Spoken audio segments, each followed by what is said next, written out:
အားလုံးပဲမင်္ဂလာပါခင်ဗျာကျွန်တော်ကတော့ Inspira Architecture Visualization ကကိုစိုင်းထက်မြတ်ဖြစ်ပါတယ်ဒီနေ့ကျွန်တော်ပြောပြပေးသွားမယ့်အကြောင်းအရာက Visualization ရဲ့ working process တွေတဲကမှ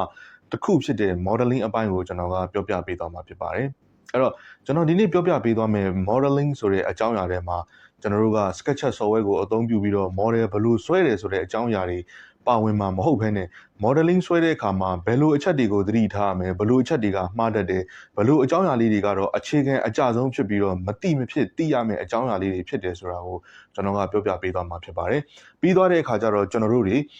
model ဆွဲပြီးပြီဆိုတာနဲ့သူနဲ့ဆက်ပြီးတော့လုပ်ကင်ရမယ့်အလုပ်တွေ modeling နဲ့ပတ်သက်ဆက်နွယ်နေတဲ့ကိစ္စလေးတွေအကြောင်းအရာလေးတွေကိုကျွန်တော်က sharing လုပ်တဲ့အနေနဲ့မျှဝေပေးသွားမှာဖြစ်ပါတယ်အဲ့ဒီတော့ကျွန်တော်တို့ visualization လုပ်တဲ့အခါမှာပထမဦးဆုံးလုပ်ကင်ရမယ့်အလုပ်ဒီ modeling ပါ visualization ရဲ့ပထမဦးဆုံး working process က modeling ဖြစ်ပါတယ်လို့ပြောလိုက်လို့ရှိရင်ကျွန်တော်တို့အားလုံးကလက်ခံကြပါလိမ့်မယ်အငင်းပွားဖွယ်ရာမရှိပါဘူး။ဘာကြောင့်လဲ interior အပိုင်းပဲဖြစ်ဖြစ် exterior အပိုင်းပဲဖြစ်ဖြစ်နောက်ပြီးဆုံးကျွန်တော်တို့က furniture အပိုင်းတွေပဲဖြစ်ဖြစ် model မရှိဘဲနဲ့ကျွန်တော်တို့တွေ rendering လုပ်လို့မရပါဘူး။အဲ့ဒီတော့ကြောင့်မလို့ working process တွေထဲမှာပထမဦးဆုံးအဆင့်နံပါတ်1လို့သတ်မှတ်ထားတာဒီ modeling အပိုင်းဖြစ်ပါတယ်။အဲ့တော့ visualization ကိုပုံကောင်းကောင်းထွက်ဖို့အတွက်မျှော်လင့်နေတယ်ဆိုလို့ရှိရင် visualization ကို realistic ကြ detail ကြရုပ်ထွက်လှလေးကိုလိုချင်ခဲ့တယ်ဆိုလို့ရှိရင်ကျွန်တော်တို့တွေပထမဦးဆုံးအဆင့်ဖြစ်တဲ့ modeling အပိုင်းကနေစပြီးတော့ကျွန်တော်တို့ဂရုစိုက်ဖို့လိုပါတယ်ဘယ်လိုဂရုစိုက်ရမှာလဲ model တွေဆွဲတဲ့အခါမှာကျွန်တော်တို့ကအတက်နိုင်ဆုံး detail ကြကျွန်တော်တို့ပုံကိုဆွဲပေးရပါတယ် model လေးတွေကိုdetail ကြပုံဆွဲထားလေကျွန်တော်တို့ကရုပ်ထွက်ပိုင်းက detail ကြရုပ်ထွက်ကိုပြန်ပြီးတော့ရရှိလေဖြစ်ပါတယ်အဲ့တော့ကျွန်တော်တို့စာသင်တဲ့အခါမှာကျောင်းသားတွေကိုအမြဲတမ်းပြောလို့ရှိပါတယ်ကျွန်တော်တို့ရဲ့ visualization ဆိုတာဒီကျွန်တော်တို့အမှိုက်ကလေးတွေပဲထည့်လိုက်မယ်ဆိုရင်အမှိုက်ကလေးတွေပဲပြန်ပြီးတော့ထွက်လာပါတယ်ဆိုလိုချင်တာကကိုထည့်ပေးလိုက်တာကိုပြန်ရတာဖြစ်ပါတယ်ကျွန်တော်တို့က modeling အပိုင်းကိုပြီးရောနဲ့ model တစ်ခုဖြစ်သွားပြီးရောကျွန်တော်တို့ဆွဲလိုက်တဲ့အခါမှာကျွန်တော်တို့ဘလို့မှ detail မကျတဲ့ realistic မဆန်တဲ့ visualization rendering ပုံတွေပဲကျွန်တော်တို့ကပြန်လည်ပြီးတော့ရရှိမှာဖြစ်ပါတယ်အဲ့ဒီတော့ကြောင့်မလို့ကျွန်တော်တို့ကမကောင်းတဲ့အရာတွေကိုထည့်လိုက်ရင်ကျွန်တော်တို့လည်းပဲမကောင်းတဲ့အရာတွေကိုပဲပြန်ပြီးတော့ရရှိမှာဖြစ်ပါတယ်အဲ့ဒီတော့ကြောင့်မလို့ပထမဦးဆုံးအဆင့်ဖြစ်တဲ့ modeling အပိုင်းကနေစပြီးတော့ကျွန်တော်တို့က detail ကြပုံလေးတွေကိုဆွဲပေးရမှာဖြစ်ပါတယ် detail ကြဆိုတဲ့စကားလုံးကိုနည်းနည်းလေးထပ်ပြီးရှင်းပြရမယ်ဆိုရင်ကျွန်တော်တို့လုပ်ငန်းခွင်ထဲမှာအလုပ်လုပ်တဲ့အတိုင်းလုပ်ငန်းခွင်ထဲမှာ installation တွေကျွန်တော်တို့ကလုပ်တဲ့အတိုင်းကျွန်တော်တို့ရုပ်ထွက်ကိုအနည်းဆက်ဆုံးလုပ်ငန်းခွင်ရဲ့သဘာဝနဲ့အနည်းဆက်ဆုံးတူအောင်ကျွန်တော်တို့ကဆွဲပေးရမှာဖြစ်ပါတယ်ဒါကကျွန်တော် detail ကြ modeling ပုံဆွဲတဲ့အပိုင်းကိုကျွန်တော်ကအတူချုပ်ပြီးတော့ပြောပြပေးတာဖြစ်ပါတယ် detail ကြပုံဆွဲတယ်ဆိုတာကကျွန်တော်တို့လက်တွေ့ပုံဆွဲပြရတာတွေဖြစ်တဲ့အတွက်ကြောင့်မလို့ကျွန်တော်တို့ video file မှာတော့ကျွန်တော်တို့ပုံဆွဲပြလို့အဆင်မပြေပါဘူးအဲ့တော့ကျွန်တော်တို့လုပ်ငန်းခွင်ထဲကသူတွေဆိုလို့ရှိရင်ကျွန်တော်ပြောချင်တာကိုသဘောပေါက်မှာဖြစ်ပါတယ် model ဆွဲတဲ့အခါမှာ detail ကြပုံဆွဲရမယ်တကားလေးတွေပတင်းလေးတွေကြီးပေါင်လေးတွေတကယ်ရွက်ကလေးတွေကအစားမှန်ကန်သူ့နေရာနဲ့သူပုံဆွဲရမှာဖြစ်ပါတယ်နောက်ပြီးတော့ group ကလေးတွေကိုလည်းဖွဲ့ပြီးတော့ဆွဲထားပေးစေချင်ပါတယ်ကျွန်တော်တို့ interior တစ်ခန်းကိုပုံဆွဲတဲ့အခါမှာကြမ်းခင်းရှိမယ်နယံရှိမယ်မျက်နှာကျက်ရှိမယ်တကယ်ရွက်တွေရှိမယ်တကားတွေကြီးပေါင်တွေရှိမယ်ဆိုတဲ့အခါမှာကြမ်းခင်းကို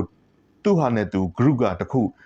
နယံနေဆိုလဲ group ကိုတီးတန့်တစ်ခုတကားပရင်းနေဆိုရင်လဲ group ကလေးတွေတက်ဆိုင်ရာ group ကိုတစ်ခုအဲ့တော့ကျွန်တော်ပြောချင်တာကတက်ဆိုင်ရာ model လေးတွေကို group ကလေးတွေဖွဲ့ပြီးတော့ model ကိုကျွန်တော်တို့ကဆွဲပေးစေချင်ပါတယ်ဒီလိုလောက်ကင်ပေးခြင်းအပြင်ကျွန်တော်တို့ designer တွေမကြာခဏဆိုသလိုကြုံရတဲ့မကြာခဏလို့မပြောတော့ဘူးเนาะအမြဲတမ်းလိုကြုံရတဲ့ check back ပြန်ပြင်ရတဲ့ကိစ္စတွေမှာကျွန်တော်တို့ကလွယ်ကူသွားမှာဖြစ်ပါတယ်ကျွန်တော်တို့ရဲ့ SketchUp ဒီ modeling ဆွဲတဲ့အခါမှာ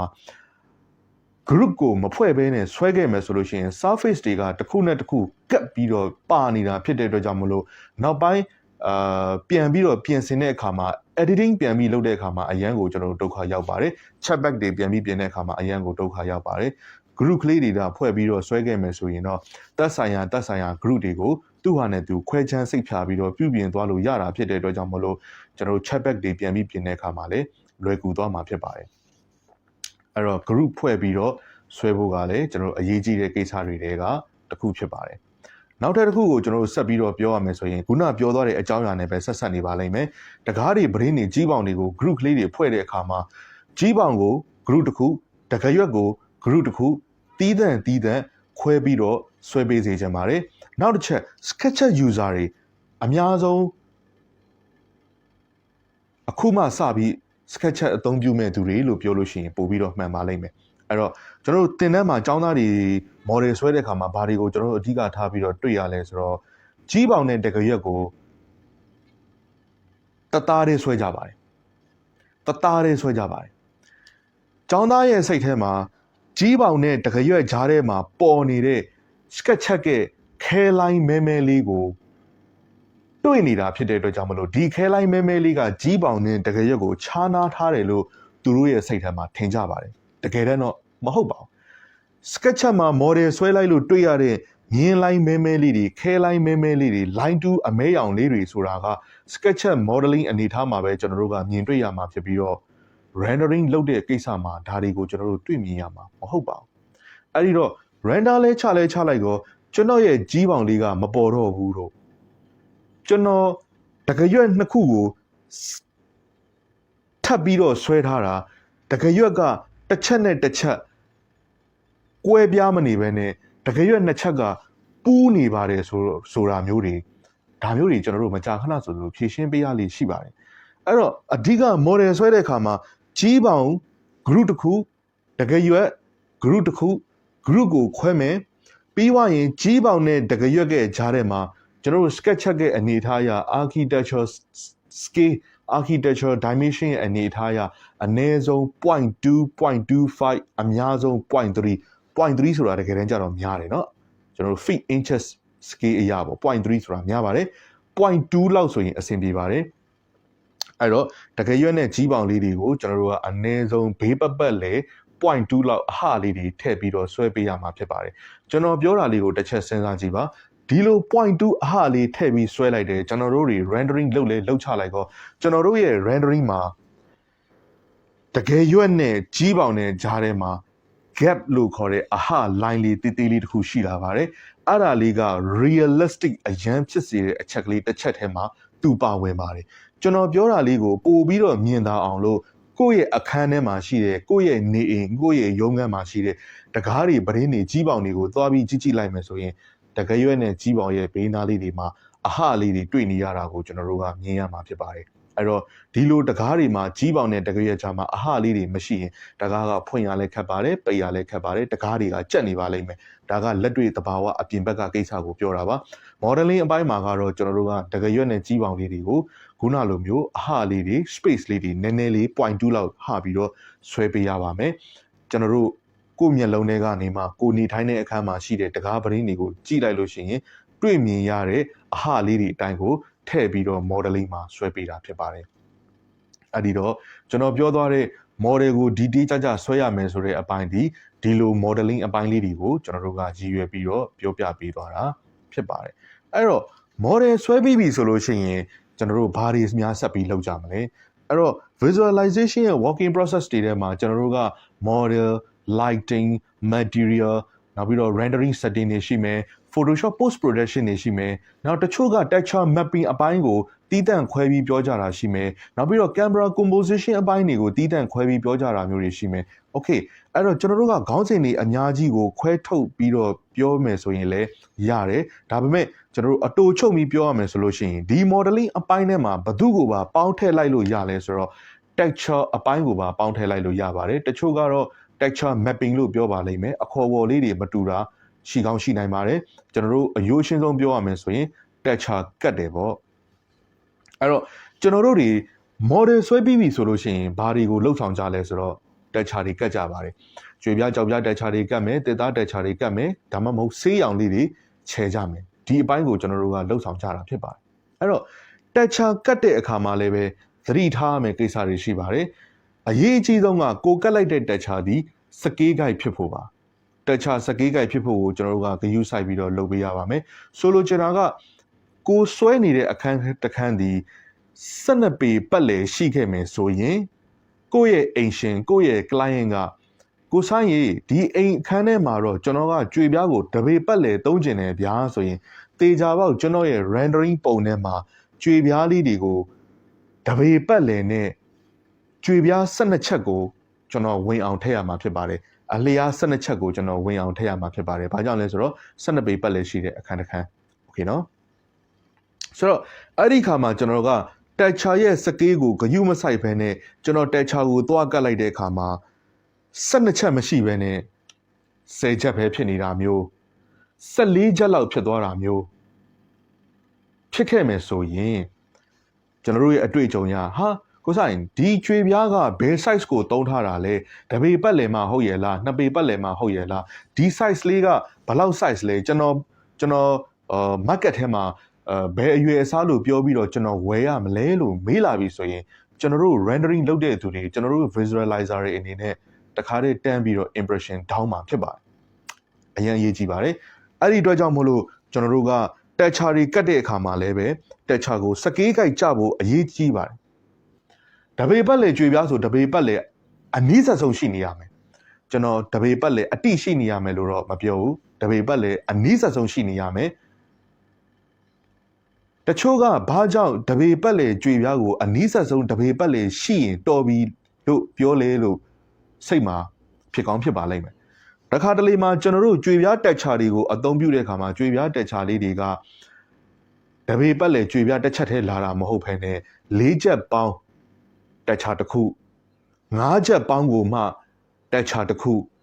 စုပေါင်းဆက်ပေါင်းတက်ချာမျိုးတွေလာပါတယ်ဒီလိုတက်ချာမျိုးတွေကိုကွက်တိကြအောင်ချိန်တဲ့အခါမှာကျွန်တော်တို့လုတ်ကန်ရတာနည်းနည်းလေးခက်ခဲတဲ့အပိုင်းတွေရှိပါတယ်တက်ချာ mapping လေးတွေမှာတပေပတ်လေ12လက်မှအတိဖြစ်အောင်လုပ်ဖို့အတွက်နည်းနည်းလေးခက်ခဲတဲ့အပိုင်းတွေရှိပါတယ်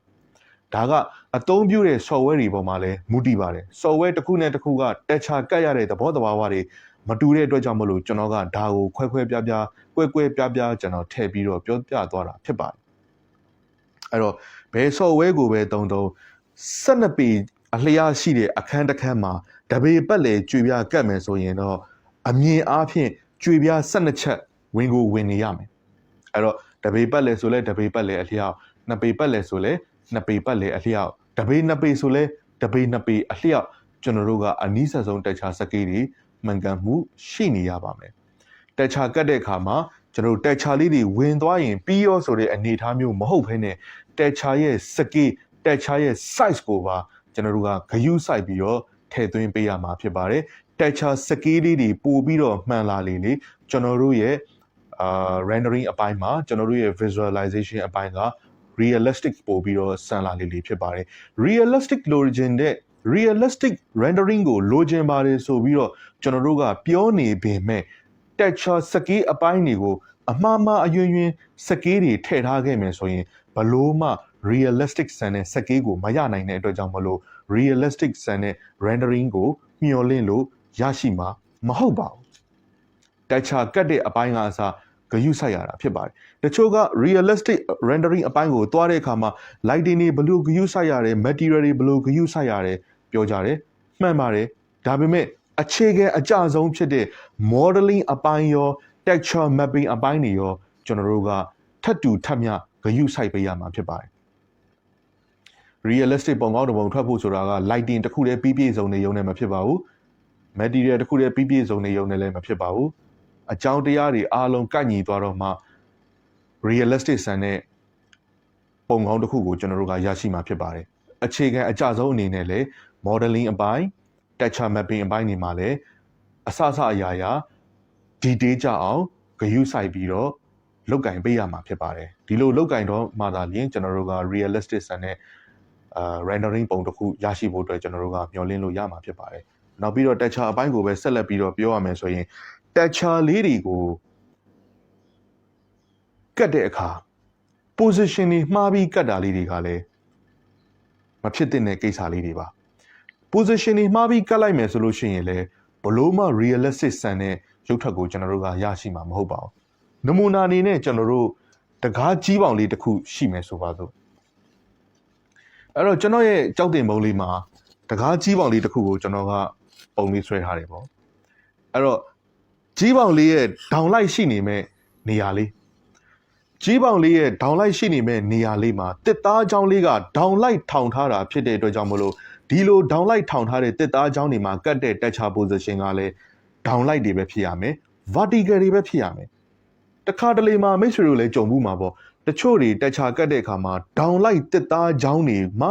အလျားလိုက်တက်ချာတွေတွားပြီးကတ်ထားတာမျိုးတွေရှိပါတယ်ဒါကအရန်ကြီးကိုမှ realistic ဖက်ကိုသွားမဲ့ယာဂိုင်နှုံးတွေကိုရော့ကျသွားစေတဲ့အချက်တွေဖြစ်ပါတယ်တစ်ပင်စီတစ်ခုကိုတစ်ခွဲဇက်ပေါ်မှာတင်ပြီးတော့တစ်ချောင်းခွဲထုတ်လိုက်မယ်ဆိုရင်လေတစ်ပင်စီရဲ့သဘောတဘာဝအတိုင်းအလျားလိုက်တက်ချာလေးတွေအလျားလိုက်တစ်ကြောလေးတွေရလာမှာဖြစ်ပါတယ်ကျွန်တော်တို့ကစစ်နီတုံးကိုလှုပ်တယ်လို့မျိုးတစ်ပင်စီကိုအကွင်းလိုက်လှီးတာမှမဟုတ်တာကျွန်တော်ပြောတာသဘောပေါက်မလားမသိဘူးเนาะဆိုတဲ့အခါကျတော့တက်ချာလေးတွေကတ်တဲ့အခါမှာဒေါင်လိုက်ထောင်ထားတဲ့တစ်သားချောင်းတွေမှာကိုယ့်ရဲ့တက်ချာတွေကိုဒေါင်လိုက်ကလေးတွေထားပြီးတော့ကတ်ပေးတင်ပါတယ်အလျားလိုက်ထားမဲ့တစ်သားချောင်းတွေမှာဆိုလို့ရှိရင်လေကျွန်တော်တို့ကကိုယ့်ရဲ့တစ်ချောင်းလေးတွေကိုတစ်သားတက်ချာလေးတွေကိုအလျားလိုက်ကလေးတွေ position မှန်ကန်ထည့်ပြီးတော့သုံးထားပေးတင်ပါတယ်အဲ့တော့တက်ချာတွေကတ်တဲ့အခါမှာတက်ချာတွေရဲ့ dimension ဂရုစိုက်ရသလိုတက်ချာတွေက rotate လှည့်တဲ့အပိုင်း position အပိုင်းကိုလည်းဂရုစိုက်ပေးရပါတယ်ဒေါင်လိုက်ရှိမဲ့တက်ချာကိုဒေါင်လိုက်တက်ချာတွေကတ်ပေးရမယ်အလျားလိုက်ရှိမဲ့တက်ချာကိုအလျားလိုက်တွေကတ်ပေးရမယ်တက်ချာကတ်တာလေးတွေကအစကျွန်တော်တို့ကအစရာဂရုစိုက်ပေးရမှာဖြစ်ပါတယ်အခုကျွန်တော်တို့ပြောသွားတဲ့အကြောင်းအရာလေးတွေကတော့ modeling အပိုင်းနဲ့သက်ဆိုင်ပြီးတော့အခြေခံလဲကြမယ်မသိမဖြစ်သိရမယ်အကြောင်းအရာလေးတွေလည်းဖြစ်မယ်ဆိုတော့အကြောင်းအရာတချို့ကိုကျွန်တော်ကောက်နှုတ်ပေးသွားတာဖြစ်ပါတယ်အဲ့တော့လက်တွေ့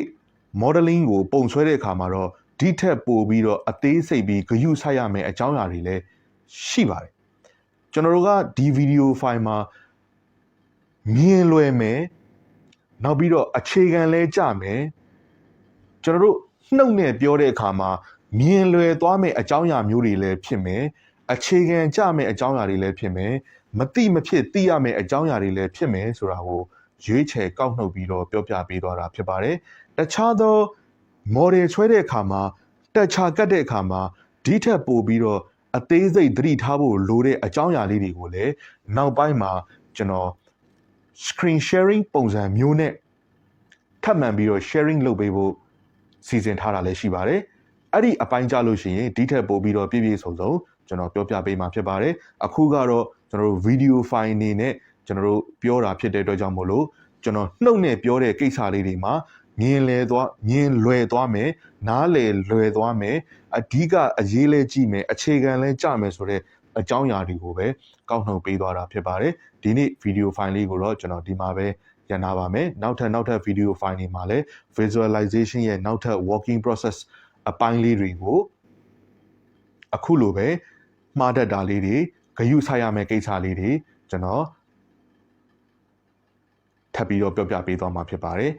နောက်ထပ်အသေးစိတ်သောအကြောင်းအရာတွေကိုလည်းကျွန်တော် screen sharing ပုံစံမျိုးနဲ့ကျွန်တော်လုပ်ပေးဖို့စီစဉ်ထားတာလေးတွေရှိပါတယ်စဉ်းစားထားတာလေးတွေရှိပါတယ်အဲ့ဒီတော့ဒီ video file လေးကိုဒီမှာပဲ